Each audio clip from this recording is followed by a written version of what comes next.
Seigneur, nous bénissons ton saint nom, notre Dieu. Nous voulons te remercier pour ce jour, pour ce temps, pour cette heure.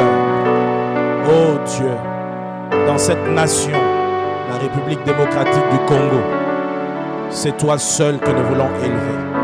Nous voulons dire que Jésus est le roi de cette nation. Seigneur, que ton règne vienne sur ce pays. Merci pour ce jour, ce grand jour, ce jour de la fête nationale de ce pays. Père, nous voulons qu'à cette heure, tu puisses bénir ces instants. Bénis tous ceux qui nous suivent. Bénis ta parole. Que le Saint-Esprit oigne cette parole et glorifie Jésus pour la gloire de Dieu et pour notre édification. Au nom de Jésus, nous avons prié. Amen. Amen, amen, amen. Gloire au Seigneur. Bien-aimés, nous vous saluons tous au nom de Jésus-Christ. Aujourd'hui, c'est le jour de l'indépendance de la RDC, la fête nationale des 60 ans d'indépendance de notre nation. Et par rapport à cela, Dieu a déposé dans notre cœur un message par rapport à notre fête nationale. Voilà pourquoi je voudrais sans plus tarder vous inviter à ouvrir vos Bibles. Nous allons les lire dans 1 Timothée chapitre 2, le verset 1 à 4. 1 Timothée chapitre 2, verset 1 à 4. Et puis notre deuxième texte, nous le lirons dans Jérémie chapitre 29, le verset 7. Jérémie 29, verset 7. Partout où vous êtes déjà, recevez tous nos vœux et une bonne fête d'indépendance à tous les Congolais, que ce soit les Congolais qui sont au Congo et tous ceux de la diaspora. Que le Seigneur nous bénisse tous. Nous lisons dans la parole de Dieu, 1 Timothée chapitre 2, verset 1 à 4, la Bible déclare: « J'exhorte donc avant toute chose à faire des prières, des supplications, des requêtes, des actions de grâce pour tous les hommes, pour les rois et pour tous ceux qui sont élevés en dignité, afin que nous menions une vie paisible et tranquille, en toute piété et honnêteté. Cela est bon et agréable devant Dieu notre Sauveur, qui veut que tous les hommes soient sauvés et parviennent à la connaissance de la vérité. » Amen. Notre deuxième texte, Jérémie 29, verset 7, il est écrit: « Recherchez le bien de la ville où je vous ai mené en captivité, et priez l'Éternel en sa faveur, parce que votre bonheur dépend du sien. » Amen. Le sujet que j'aimerais partager avec vous aujourd'hui est le suivant: un chrétien peut-il être patriote? Un chrétien peut-il être patriote? C'est une question qu'on se pose beaucoup. Parce que lorsque l'on définit le mot patriote, un patriote, c'est une personne qui aime son pays et se dévoue pour lui. Il est dévoué pour son pays. Il aime son pays. Il a une certaine ardeur dans cet engagement ou cet amour qu'il a pour son pays. Alors, peut-on être chrétien et en même temps patriote lorsque l'on sait que les chrétiens, c'est celui qui croit en Christ, en Jésus-Christ, c'est-à-dire qui le reconnaît comme son sauveur et Seigneur et qui vit pour lui, qui lui a dédié sa vie, qui lui a abandonné sa vie, qui cherche tous les jours à ressembler davantage à Christ. Les chrétiens, c'est celui qui est comme Christ. Alors, peut-on être chrétien et patriote à la fois? Bien-aimés, à cette question, nous pouvons dire oui, mais il y a une condition. Les chrétiens peuvent être patriotes, oui, mais dans la mesure où son amour pour son pays ne dépasse pas celui qu'il a pour son Dieu. Amen. Le chrétien peut être patriote, ma condition qu'il se rassure dans son cœur qu'il aime avant tout Dieu. Dieu d'abord. Pourquoi? Parce que c'est Dieu que l'homme doit aimer en premier et par-dessus tout. C'est même le premier et le plus grand commandement. La Bible dit, tu aimeras ton Dieu de tout ton cœur, de toute ta force et de toute ton âme. C'est le premier et le plus grand de tous les commandements. Voilà pourquoi les chrétiens doivent se rassurer premièrement d'aimer son Dieu. Et pourquoi? Parce que Dieu passe avant tout. Un jour, le pays passera. L'amour pour la nation cessera. Mais Dieu demeure éternellement. La vie sur terre passera. La vie dans notre pays passera. Mais un jour, nous serons en face de notre éternité. En face de Dieu pour répondre de nos actes et de notre vie. Voilà pourquoi les chrétiens, c'est celui qui sait que son amour pour Dieu doit être total, profond, sincère et plus que tout autre amour. Car s'il arrivait que ces derniers aimaient son pays plus que Dieu, les chrétiens doivent savoir qu'ils tombent dans l'idolâtrie. Parce que pour un enfant de Dieu, il n'y a rien que nous pouvons aimer plus que Dieu. Dieu passe avant toute chose. Dieu passe avant nos biens, avant notre épouse, nos enfants, avant tout ce que nous possédons, avant notre travail. D'abord Dieu. Ainsi, les chrétiens peuvent être patriotes, mais dans les limites du raisonnable. Tant que Dieu seul demeure l'ultime objet de son amour, de sa foi et de son obéissance. Ainsi, en tant que tel, les chrétiens qui aiment son Dieu par-dessus tout, peut également aimer son pays et doit aimer son pays. Parce que ce n'est pas par hasard que nous sommes nés Congolais. Ce n'est pas par hasard que chacun de nous a une nationalité propre. Ce n'est pas le fait du hasard, c'est même Dieu qui a choisi qu'on se retrouve dans cette nation. Ça signifie que Dieu a un plan pour nous dans cette nation. Voilà pourquoi, lorsqu'on est conscient de ces choses, on aime Dieu en tant qu'enfant de Dieu par-dessus tout, l'on comprend aussi qu'on a des obligations. Des obligations vis-à-vis de Dieu et ensuite vis-à-vis de son pays. Alléluia. Des obligations vis-à-vis de Dieu, mais aussi vis-à-vis de son pays. Ainsi, pour ce qui concerne les responsabilités du chrétien vis-à-vis de Dieu et de son pays, nous pouvons en citer quelques-unes. Par exemple, les chrétiens ont le devoir vis-à-vis de Dieu et vis-à-vis de son pays d'être un citoyen modèle.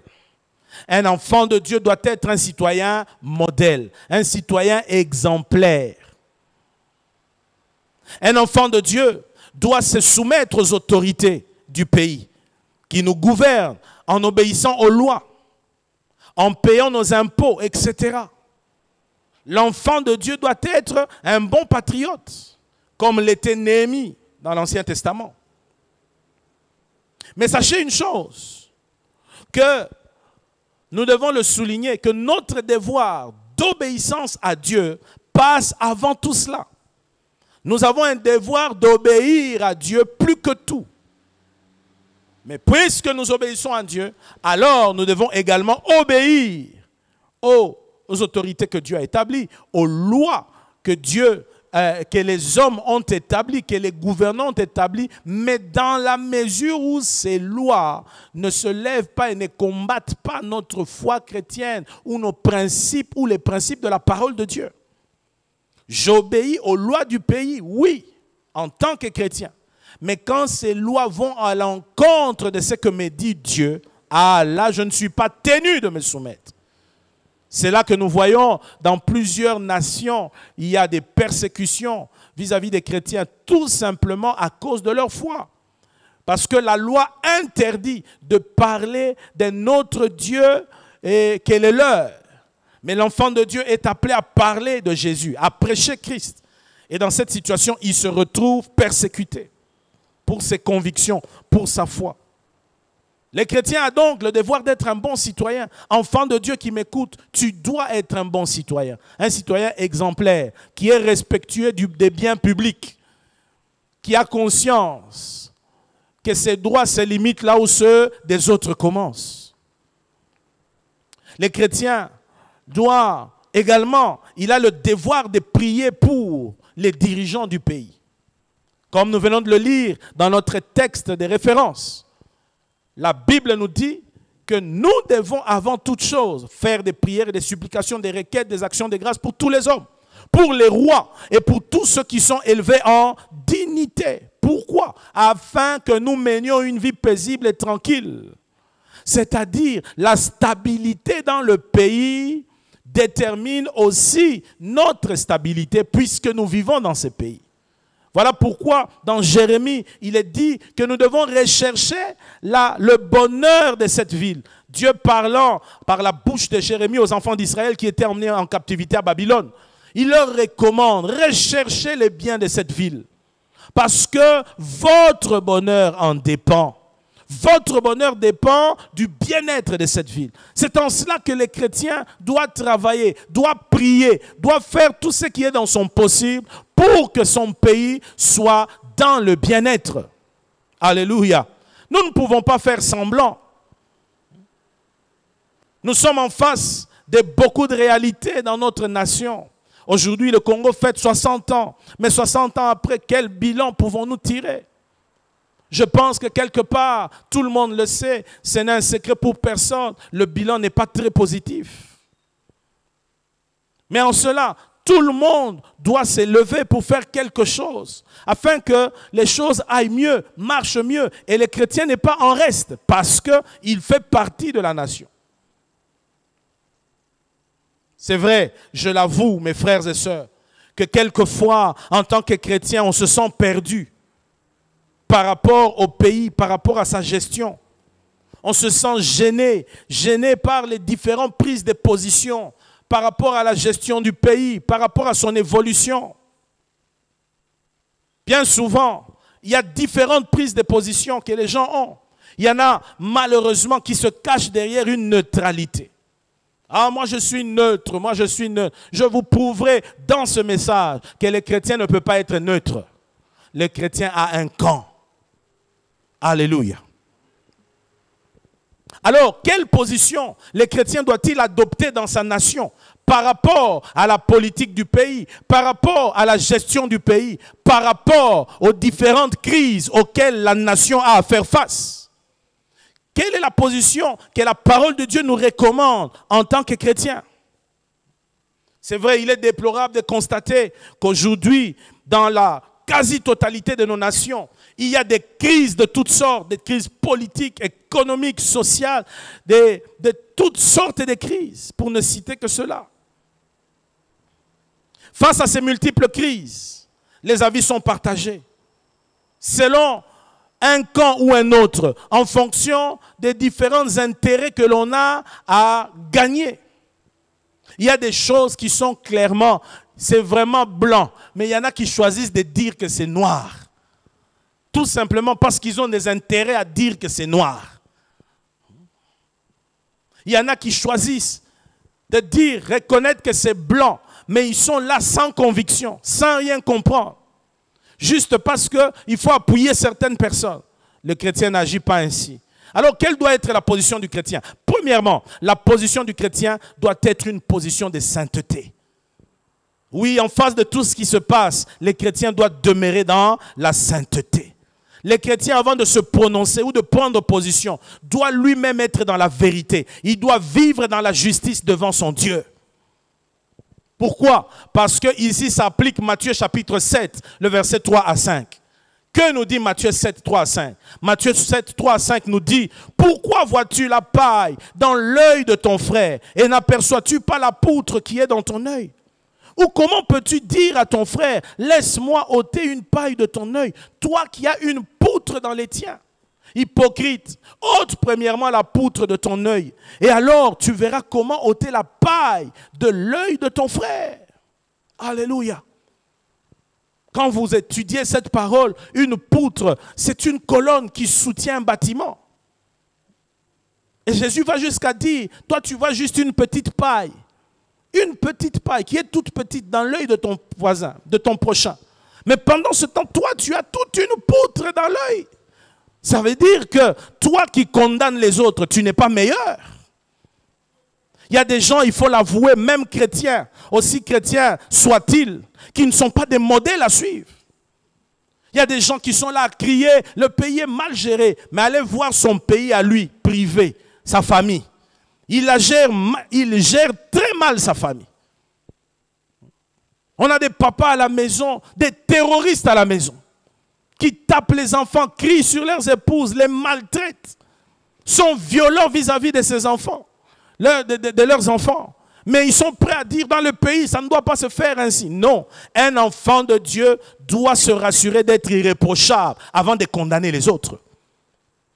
Congolais, toi qui m'écoutes, toi qui condamnes les autres, toi qui condamnes ceux qui dirigent, est-ce que toi tu fais mieux?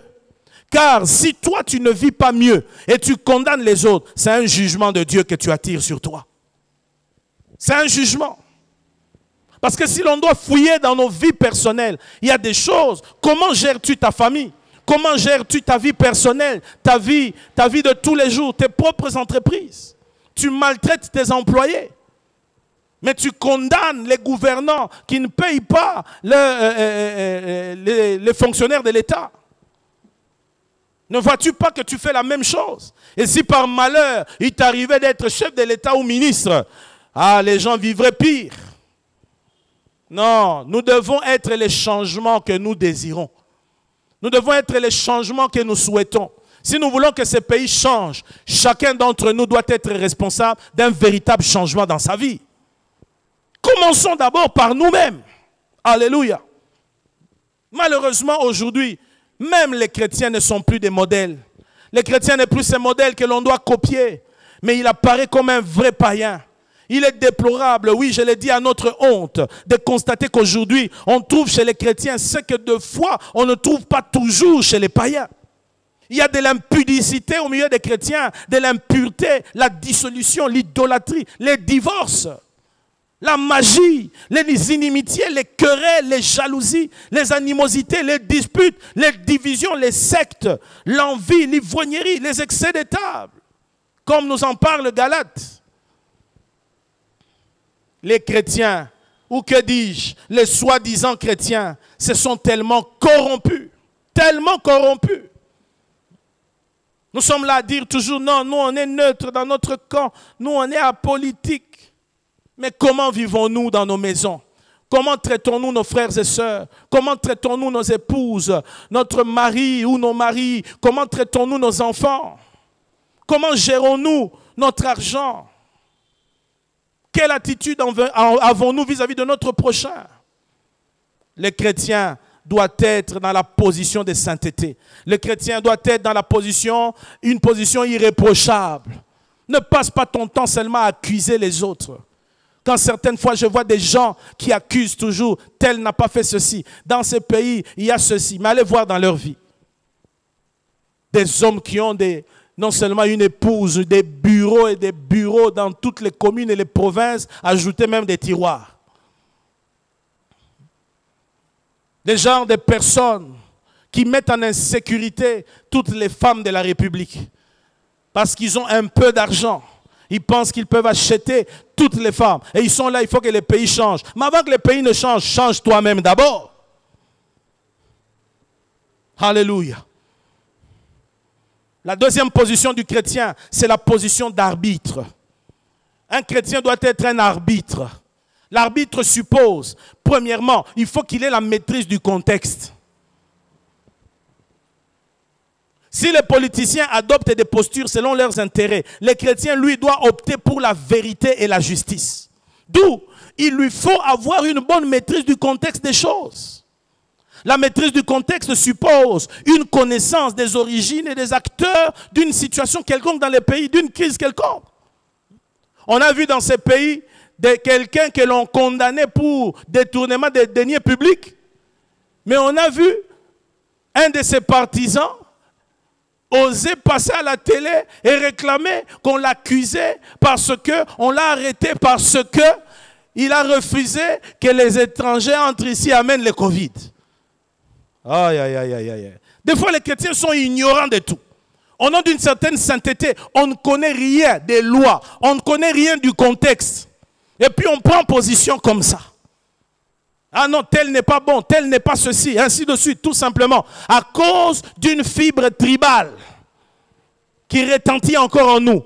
Parce que c'est mon frère de sang ou de la même tribu, il faut que je le soutienne seulement. Même si ce qu'il fait est clairement mauvais. Non, nous devons maîtriser les contextes. Il faut des fois avoir l'humilité d'aller vers les spécialistes, leur poser des questions. On a dit que telle loi a fait ceci, telle loi. Allez poser des questions pour comprendre. Et c'est seulement lorsqu'ils maîtrisent, alors les chrétiens peuvent prendre position. Quand tu as la maîtrise du contexte des choses, alors tu peux avoir une bonne lisibilité des choses et tu peux prendre position. Malheureusement, souvent, on entend des propos du genre « les chrétiens est neutre ». Les chrétiens n'est pas neutre, mes frères. Il n'y a pas de neutralité dans cette affaire. Quelqu'un peut dire Amen. Les chrétiens ont un camp. Et quel est le camp du chrétien? C'est celui de Dieu. C'est celui de la vérité. C'est celui de la justice. C'est celui de la légalité. Et non, s'élever pour faire une rébellion. Non, ce n'est pas cela. Les chrétiens doivent avoir le courage de dire que Dieu n'est pas pour que l'on pille, que l'on casse. Il n'est pas pour qu'on viole, que l'on tue. Non, Dieu n'est pas pour ça. Les chrétiens doivent être capables de dénoncer le mal, à l'instar des prophètes de l'Ancien Testament. Quand on vole, nous devons dire il y a le vol. Aujourd'hui, dans notre pays, la justice est en train de s'élever, mais il faut l'avouer. Les voleurs continuent à voler. Comme on les appelle, les koulouns en cravate. Ils continuent à voler, ils continuent à détourner dans les entreprises, dans les ministères, au Parlement et consorts. Non, non, non, non, non, non. Cela n'est pas correct. Nous disons non à cette façon de faire. Nous n'allons pas construire un pays de cette manière-là. Et des fois, les politiciens pensent que le Congo est à eux-mêmes. Non, ce pays nous appartient à tous. Nous sommes nés Congolais tous. Et nous avons des droits dans cette nation. Voilà pourquoi le droit que nous avons dans ce pays, nous l'exerçons à travers la voix que Dieu nous donne. Nous devons prier et travailler pour que cesse la corruption, cesse l'injustice. Je ne soutiendrai pas mon frère de tribu lorsqu'il va en dehors des principes de Dieu. Mon camp n'est pas le camp de la tribu. Mon camp n'est pas le camp politique. Mon camp est le camp de Dieu. Là où il y a justice, là où il y a légalité, là où il y a vérité, c'est là mon camp. Alléluia. Prenons position pour la vérité. Cessons de prendre position pour des intérêts matériels, bien-aimés. Un jour, Dieu nous demandera des comptes. Ne l'oublions pas. Nous pouvons échapper à la justice des hommes. Nous pouvons échapper au regard des humains. Mais nous n'échappons jamais au regard de Dieu, ni à la justice de Dieu. Après tout, un jour, ce monde s'arrêtera. Et nous serons devant Dieu, chacun pour rendre compte de sa propre vie. La troisième position, le chrétien doit avoir une position de bâtisseur. Le chrétien doit être un bâtisseur de par sa nature en Christ. Un bâtisseur de la paix, un bâtisseur de la réconciliation. Mais les chrétiens doivent comprendre que les combats qu'ils mènent ne sont pas que des combats physiques. C'est aussi des combats spirituels. Voilà pourquoi les actions du chrétien doivent être guidées par des valeurs chrétiennes et spirituelles. Des valeurs chrétiennes et spirituelles comme l'amour. Oui, l'amour est une arme, mes frères. L'amour. Congolais, est-ce que nous nous aimons entre nous? Allez à l'étranger, vous allez voir. Quelquefois, quand vous parlez avec certains étrangers d'autres nations, ils vous disent comment sont les Congolais. Mais qui leur a informé de cela? C'est un autre Congolais. Un Congolais qui dit du mal de ses propres frères, qui les détruit. Voilà ce qui se passe. Nous n'avons pas l'amour des autres. Nous cherchons notre propre intérêt. Comment voulez-vous que les pays décollent de cette manière? Avant toute chose, nous devons nous rassurer que nous aimons notre prochain. Et l'amour est une arme spirituelle, puissante. Jésus nous a conquis grâce à l'amour, mes frères. Ce n'est pas avec des armes qu'il a conquis nos cœurs. Ayons de l'amour pour notre nation. Ayons de l'amour pour notre frère ou notre sœur congolais, congolaises. Les chrétiens utilisent des armes spirituelles telles que la prière. La Bible dit dans 1 Thessaloniciens 5, 17, priez sans cesse. Et dans la prière, regardez la repentance pour la nation. Nous avons l'exemple de Néhémie, dans Néhémie 1, chapitre 1, verset 5 à 9. Néhémie s'identifie à son peuple. Lorsqu'il va prier, lui n'était pas là, mais il pleure. Il dit, nous avons péché contre toi. Un chrétien patriote, c'est celui qui porte le fardeau de sa nation, qui est prêt à pleurer devant Dieu, à se repentir en s'identifiant au péché de son peuple. Église de Dieu, apprenons, nous qui sommes ici en RDC, nous qui avons eu la grâce de Dieu d'être Congolais, intercédons pour notre nation en nous identifiant. Si nous avons toujours la politique de pointer le doigt sur les autres, c'est tel qui a fait, c'est tel qui a fait, bien aimé, ça ne marchera pas. Devant Dieu, des fois, nous sommes appelés, en tant que sacrificateurs du Seigneur, de porter le peuple sur nos épaules, comme le faisaient les sacrificateurs de l'Ancien Testament. Le chrétien construit avec la prière. Il construit avec la repentance pour sa nation, avec l'intercession.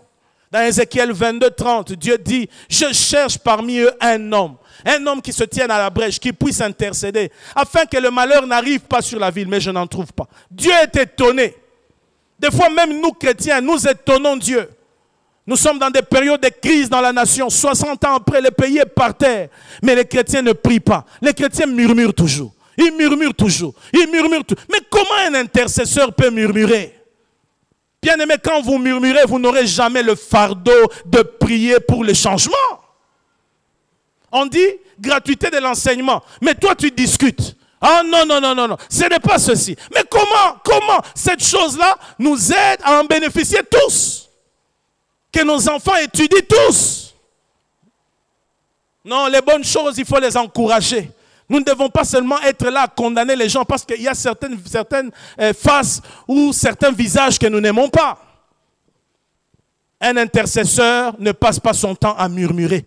L'intercesseur porte le fardeau. L'intercesseur n'entre pas dans cette mêlée des gens qui ont des tendances tribales, qui ont des tendances politiques. Il pleure à Dieu pour sa nation.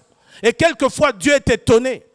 Dans des crises comme celle qu'on vit ici, deux fois Dieu cherche sur toute la nation. Qui réellement prie pour cette nation? Qui réellement porte le fardeau de cette nation? Dieu n'en trouve pas. Pourquoi? Ils sont dans les murmures. Ils sont en train de parler. Ils sont emballés par ce que leur ont dit leurs leaders politiques, leurs chefs de parti, leurs collègues de parti, au point d'oublier ce que Dieu leur donne comme mission d'intercesseur.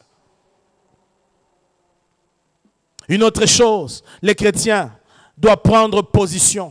Quatrièmement, la position d'un missionnaire. Oui, dans la nation, il faut être missionnaire. Les chrétiens ne doivent pas rester au stade de la prière, mais ils doivent propager la bonne nouvelle autour de lui. Parce que le chrétien, c'est celui qui sait que seul l'évangile est la source d'une véritable paix. Nos nations ont plus que jamais besoin de Jésus. Qu'elles les reconnaissent ou pas, nos nations ont besoin de Jésus. Tous ces systèmes de gouvernement des pays ont démontré leur échec. Car là où le mal et les ténèbres sont manifestes, Il faut que les chrétiens s'élèvent pour annoncer l'évangile. Et lorsque l'évangile est prêché, le mal reculera. Les ténèbres reculeront. Dans Proverbes chapitre 29, verset 2, il est écrit, quand les justes se multiplient, le peuple est dans la joie. Quand les méchants dominent, le peuple gémit. Chrétien, enfant de Dieu, est-ce que tu m'entends? Si nous voulons que la joie retourne au Congo, évangélisons. Gagnons des âmes, afin que le nombre des croyants se multiplie, afin que le nombre des justes se multiplie. Et la Bible dit, lorsque les justes se multiplient, c'est la joie dans les pays. Mais quand nous ne prêchons pas, le diable gagne des terrains dans les cœurs. Il gagne du terrain. Ce sont les méchants qui finissent par dominer. Et quand ils dominent, ils font gémir le peuple. Les chrétiens doivent être un missionnaire. Missionnaire de Jésus-Christ dans le monde. Non, que notre attachement dans les partis politiques ne nous fasse pas oublier que nous sommes d'abord missionnaires. Que notre attachement à telle tribu ou telle autre ne nous fasse pas oublier que nous sommes missionnaires. Les politiciens que nous voyons, quelle que soit leur fortune, leur richesse, ont besoin de Jésus-Christ. Église de Jésus en RDC, au lieu de passer notre temps dans les divisions, dans les déchirements, tel a fait ça, tel autre a fait ça. Moi je suis fils de daddy tel, moi je suis fils de daddy tel, mon daddy c'est le meilleur, l'église dans laquelle je prie est la meilleure. Sortons de ces bêtises-là. Lèvons-nous comme un seul homme. Le champ a déjà blanchi. Gagnons des âmes au lieu d'être des scandales pour les hommes. Au lieu d'être des scandales pour tous ces inconvertis qui nous voient. Nous avons une mission d'évangéliser. Et c'est lorsque nous prêchons que les justes se multiplient. Et lorsqu'ils se multiplient, la joie entre dans la nation. Je termine avec un témoignage. Oui, un ami à moi qui est revenu des États-Unis m'a raconté cette histoire qui s'est passée dans la ville où il était arrivé. Dans cette ville, c'était une ville des États-Unis dont j'ai oublié le nom. Il y avait un taux de banditisme très élevé. Au-dessus de la moyenne. Les jeunes garçons, surtout pour la plupart les noirs, n'étudiaient pas. Ils se livraient dans la drogue. Déjà à partir de 8 ans, 9 ans, un enfant avait une arme. Ils s'entretuaient entre eux dans leur communauté. Le banditisme était très élevé. Il y avait beaucoup de violence. Les gens étaient dans l'insécurité, au point que la plupart des gens fouillaient cette ville. Mais lorsque le gouvernement fédéral ou municipal de cette ville s'est réuni, ils ont cherché des solutions. Ils ont utilisé toutes sortes de moyens, ça n'a pas marché. Heureusement qu'au milieu d'eux, il y avait un chrétien. Et ce chrétien leur propose un schéma.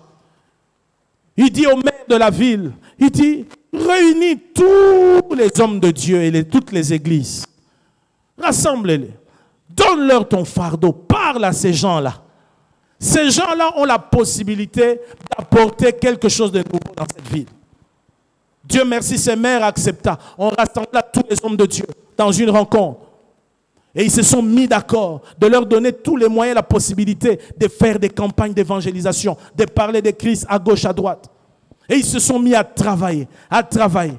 Au bout de 12 mois de travail, la criminalité avait baissé en dessous de 10%. Pourquoi ? Parce que les gens étaient beaucoup plus préoccupés à aller adorer le Seigneur à l'église. Les gens étaient plus préoccupés de marcher dans la volonté de Dieu que d'aller faire du mal, d'aller commettre des crimes. Gloire à Dieu pour l'évangile. Nous sommes missionnaires, ne l'oublions jamais. Chrétien congolais, sache que tu es un missionnaire. Tu es appelé à faire la mission dans ce pays. Ne l'oublie pas. Ne tombe pas dans les pièges de toutes les considérations qu'il y a autour de nous. Nous avons un rôle sur cette terre et Jésus revient bientôt pour venir récupérer tous ceux-là qui se seront tournés vers nous. J'aimerais m'arrêter là. Nous allons prendre un moment de prière, à prier pour notre pays. Notre nation a besoin de prières. Notre nation a besoin de prières. Le Congo a besoin de prières. Et ce soir particulièrement, nous voulons prier pour cette nation avec un symbole, avec notre drapeau national, que nous allons utiliser comme contact. Je vais inviter mon épouse qui va venir Et ensemble, nous allons nous unir pour prier. Je veux que chacun de nous prenne un moment et intercède pour le Congo. Chrétien, tu es congolais, prie pour cette nation de tout ton cœur. Porte notre pays. Oui, par la prière, les choses peuvent changer. Et elles changeront au nom de Jésus. Alléluia. Merci Seigneur. Merci Seigneur. Oh Jésus-Christ. Alléluia. Nous allons prier pour notre nation. Partout où nous sommes. Congolais, je vous invite à lever vos mains là où vous êtes. Demandez à Dieu sa miséricorde sur cette nation. Oui, on a prié par le passé. Mais nous devons encore prier parce que la Bible dit prier sans cesse. Un jour, Jésus donna une parabole à ses disciples pour leur dire qu'il faut toujours prier et ne point se relâcher. Alléluia. Merci Seigneur. Commence à prier là où tu es comme Jérémie. Repens-toi pour les péchés de ton peuple. Repens-toi pour tout ce qui a été fait dans cette nation qui a déplu à Dieu et qui a attiré la malédiction ou le malheur sur la nation. Alléluia. Oh, merci Jésus.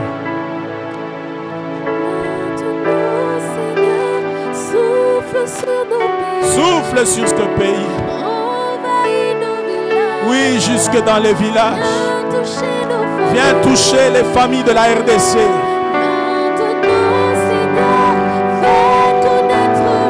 Alléluia.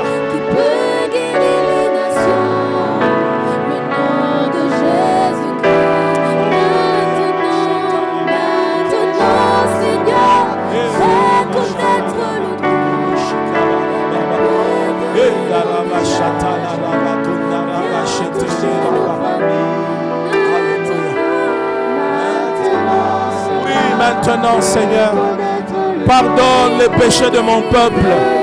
Pardonne les pratiques occultes qui ont été faites dans cette nation.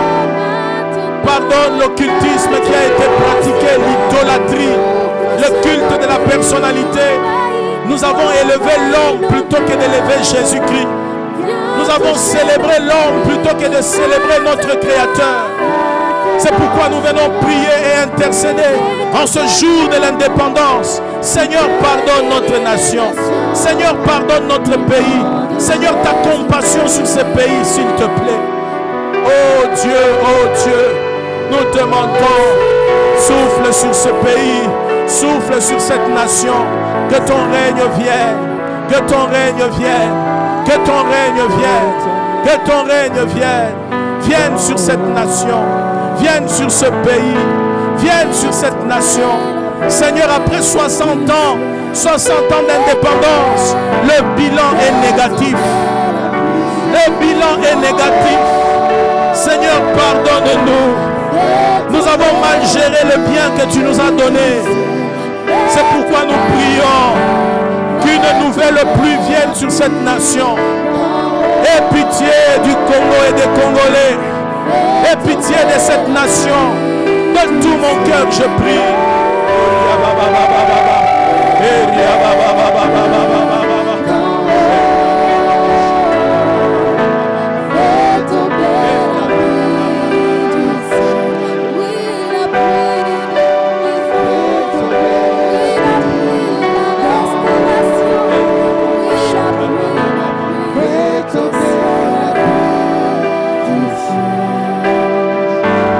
Bien-aimés, nous allons intercéder pour nos autorités, comme nous les recommande la Bible. Nous allons prier pour les chefs de l'État, pour tout son gouvernement. Nous allons prier pour tous ceux qui ont une parcelle d'autorité. Nous allons prier pour les parlements, prier pour le Sénat, prier pour l'armée, la police, prier pour les entreprises publiques. Prions le Seigneur. Demandons que Dieu rencontre ces hommes qui les gèrent, que les cœurs se convertissent, qu'ils soient en contact avec l'évangile pour qu'il y ait de vraies conversions. Car lorsque les justes se multiplient, la joie vient dans le pays. Prions pour qu'il y ait un réveil de conscience, qu'on cesse de détruire cette nation avec nos propres mains, mais qu'au contraire nous la construisions pour nous et pour nos descendants, pour nos enfants. Prions le Seigneur. Alléluia.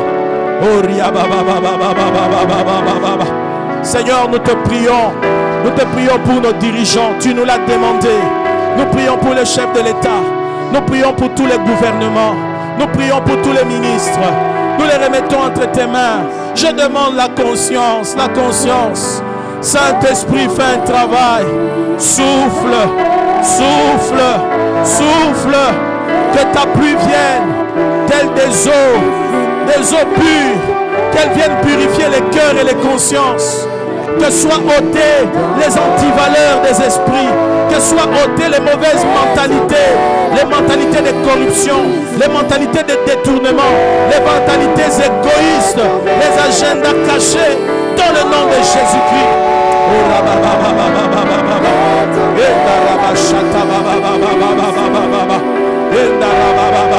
Nous prions, Seigneur. Donne la conscience à nos dirigeants. Donne-leur les fardeaux. Bénis ceux qui travaillent réellement pour cette nation. Soutiens-les. Donne-leur la sagesse, l'intelligence de diriger, de conduire. La force, Seigneur, de pratiquer la justice, de pratiquer l'intégrité. Dans le nom de Jésus-Christ. Dans le nom de Jésus-Christ. Merci, Seigneur. Merci, Seigneur. Bien-aimés, nous allons nous lever contre toutes les puissances maléfiques qui continuent à travailler dans l'invisible, dans le but d'amener ce pays vers les chaos. Paralysons ces forces au nom de Jésus. Prions dans la foi. Au nom de Jésus-Christ. Au nom de Jésus-Christ, nous nous levons contre les dominations, les principautés, les esprits méchants qui travaillent contre la RDC. Seigneur, à quelque niveau que ce soit, Seigneur, que ces forces soient vaincues au nom de Jésus. Nous venons vers elles, non pas avec notre force, nous venons vers elles avec la puissance et l'autorité du nom de Jésus. Nous nous appuyons sur le sacrifice de Golgotha, le sacrifice de la croix, où Jésus a payé de sa vie, où Jésus a donné de son sang pour notre libération, pour notre délivrance. Seigneur, délivre notre nation, délivre notre pays, dans le nom de Jésus-Christ, dans le nom de Jésus. Seigneur, nous nous levons contre toutes ces forces qui travaillent à l'est de notre pays, là où il y a des guerres, là où il y a des viols, là où il y a des massacres. Seigneur, nous demandons que ces armes se taisent, que ces esprits de mort soient brisés au nom de Jésus, soient chassés loin de notre nation. Nous prions, Seigneur, que tu soutiennes nos forces armées qui sont là-bas, que cesse de couler le sang, car le sang de Jésus seul a suffi. Oh Dieu, lève-toi, lève-toi, lève-toi, lève-toi, dans le nom de Jésus, dans le nom de Jésus. Bien-aimé, pour clôturer ce moment dans la prière, je vais demander à Maman Fifi de prier pour la nation entière et de clôturer ces instants. Seigneur, merci. Merci pour ce temps. Nous avons écouté ta parole. Nous avons compris les responsabilités des uns et des autres. Et Seigneur, nous avons compris que tu nous as donné un pays béni. Seigneur, notre Dieu, ce pays est béni pour l'intérêt de ton peuple. Éternel, notre Dieu, pour l'intérêt des habitants. Éternel, notre Dieu, nous ne voulons pas simplement fêter parce que c'est une fête. Mais Seigneur, notre Dieu, aujourd'hui, nous voulons dire que c'est la restauration et un vent de renouveau. Éternel, notre Dieu, laisse qu'un vent de restauration souffle. Souffle, Seigneur, notre Dieu, sur ce pays. Laisse que, Père éternel, un vent de renouveau, Dieu. Souffle, Père éternel, dans toutes les institutions, oh Dieu, de ce pays. Éternel, que ce vent souffle, oh Dieu, dans le chef des gouvernants. Éternel, notre Dieu, que ce vent souffle, oh Dieu. Éternel, notre Dieu, afin que les choses changent. Éternel, nous avons besoin de ta grâce. Éternel, nous avons besoin de ta grâce. Nous sommes fatigués de pleurer. Nous sommes fatigués d'éventer, Seigneur, la richesse ou les richesses éternelles du sol et sous-sol. Éternel, nous voulons vivre, Père éternel, ta grâce et manger le fruit, éternel, notre Dieu, de ce beau Congo.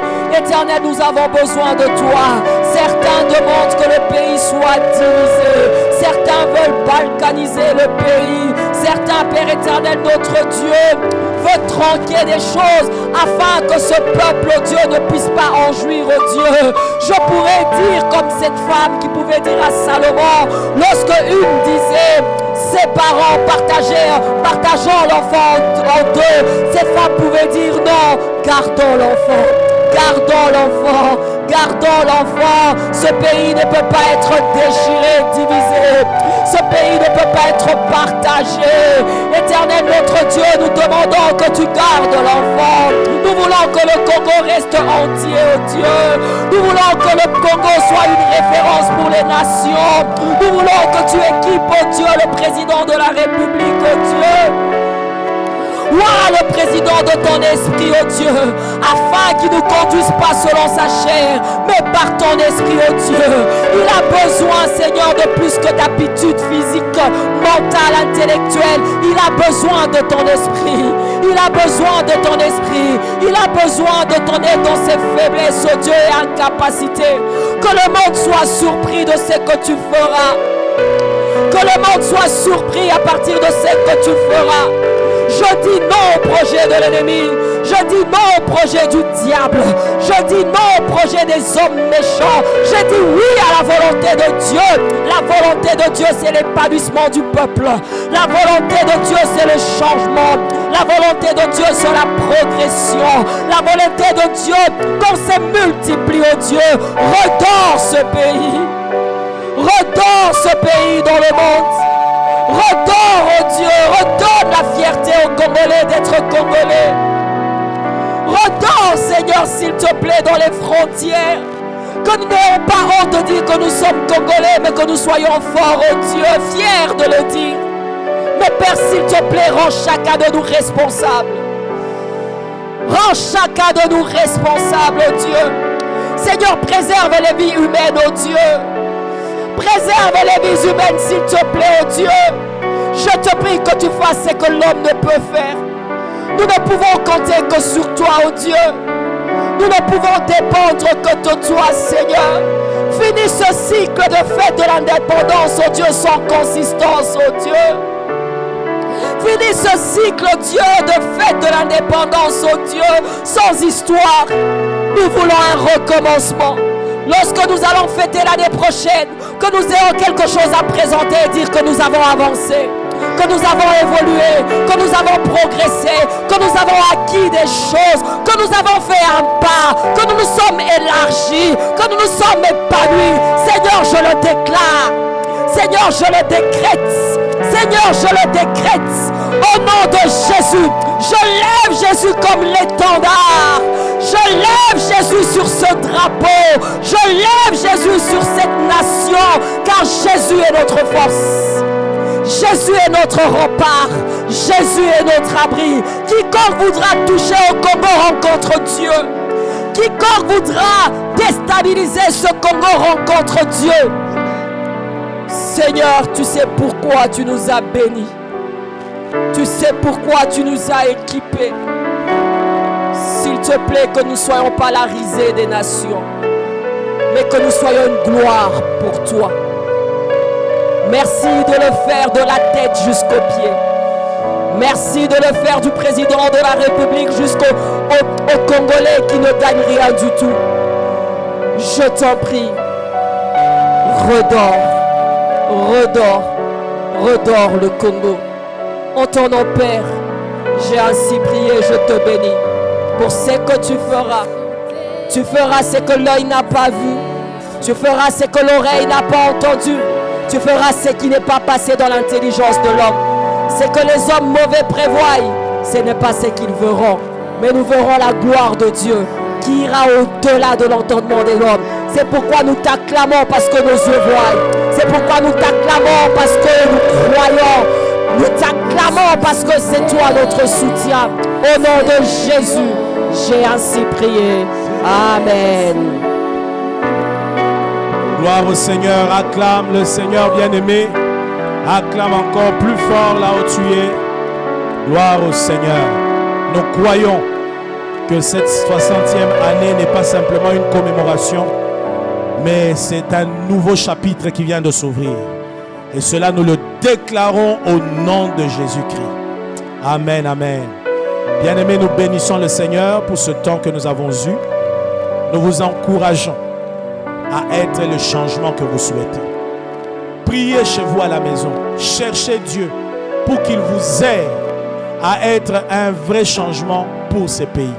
Que vous apportiez votre propre contribution aussi. Nous ne devons seulement pas tout attendre des gouvernants, mais nous devons être capables nous aussi de commencer quelque part. Et que Dieu vous en donne la capacité au nom de Jésus-Christ. Voilà, nous sommes à la fin de notre moment de prière. Nous bénissons le Seigneur que vous nous ayez suivis attentivement.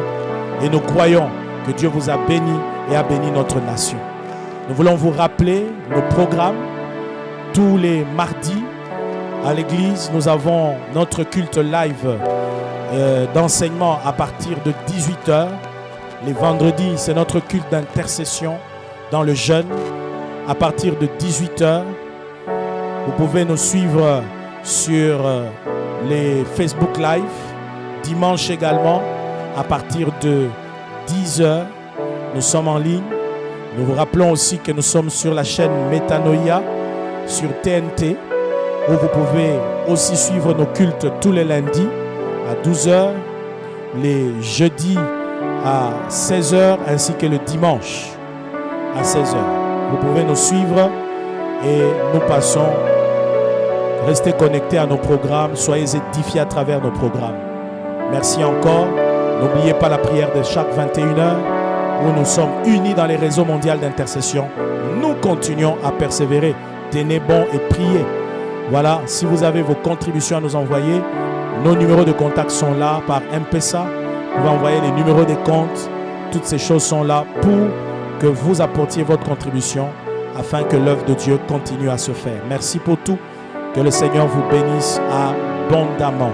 Nous prions pour terminer. Père, nous disons merci pour ce qu'a été ce temps, pour ce qu'a été ce culte live.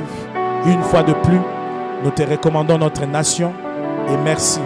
Comme cela a été proclamé, nous le croyons, que dans les années prochaines, nous aurons des choses à montrer lors de l'anniversaire de notre indépendance, lors de notre fête nationale. Tout simplement parce que, Seigneur, tu auras agi, tu te seras manifesté et tu auras démontré que tu es le seul et l'unique roi de la RDC. Au nom puissant de Jésus, nous avons ainsi prié. Amen. Shalom chez vous. Que Dieu vous bénisse.